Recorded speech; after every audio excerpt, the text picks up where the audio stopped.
Thanks to organizing expert Marie Kondo, a new life-changing trend is sweeping households around the world. Her best-selling book, The Life-Changing Magic of Tidying Up, has inspired millions to adopt the Japanese principles of decluttering. Purging alone can be daunting, so we are joined this morning by Toronto-based professional organizer Angie LeClair to walk us through some of Kondo's best tips and tricks. And they even use that, right? Transforming lives. Yes. And it works.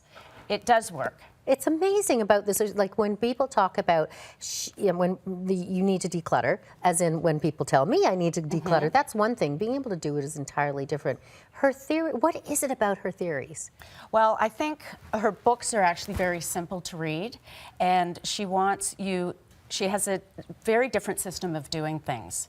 And part of it is, for example, if you're going to work on clothes, right, she will make sure that you take everything out of your closet and throw it on the floor. In a big heap. In a big, huge heap. And it's shock value. And she wants you to have a relationship with every item in your home. So, for example, she wants you to actually pick up every item in your house and ask yourself a question: does this spark joy or not? It's amazing because when you do that, it forces you to think about the individual item as opposed to thinking, oh, well, I might use it then, or I might lose the weight and wear these then.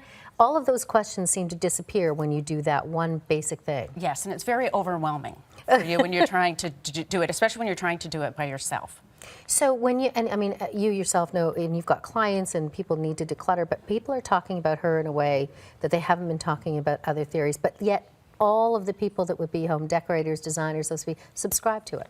Well, I think what her biggest principle is not feeling guilty about getting rid of things. Okay. And not being afraid to say goodbye.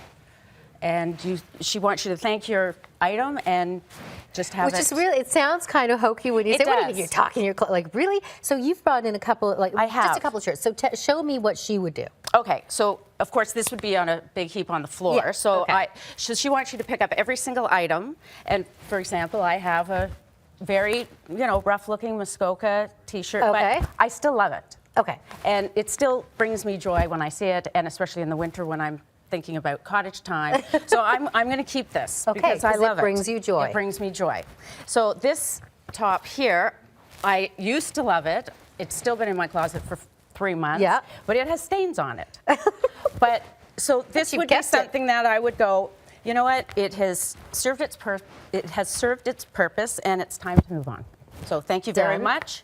And well, that won't find another home to charity because is stained, so that will be going to the garbage. And now that you said goodbye, you're not going to have regrets about getting rid of that. No.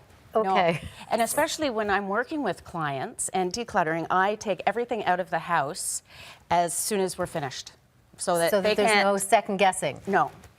Which is another. Okay, so tell me about the folding aspect to her theory. Okay, well, it's a little bit like origami. Oh. And actually, I brought these two things that are, obviously I can't bring a dresser drawer into the studio, so we have to kind of pretend that these are drawers. All right. So for example, we generally fold everything horizontally in our drawers. Yes. So when you open a drawer, and you're trying to find something.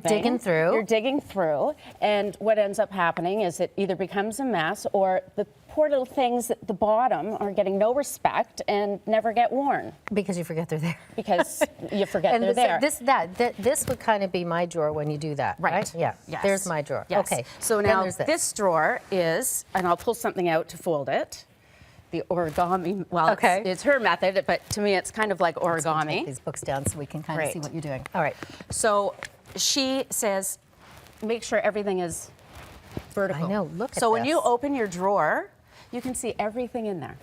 That makes sense. Yes. So I'll give you an example of how she folds her clothes. And there's a drawer that we're taking a look at. Now that's masterful. I love that. So, it is actually very similar to how we would normally fold our clothes. Yes. So and there you plunk it in if it was the old way. And then she generally folds three ways, yet again, and then so you've got that goes into your, and you plunk that in. I just think this is genius because this is also the way you can pack, right? That's right. So and it won't wrinkle. It's very exciting. It's lovely. I mean, she's got a whole book on it, and you've kind of touched on it in just 4 minutes to give us a real sense of it. But I love the theory. Thank you for coming in. Oh, thank you for having me. Appreciate it.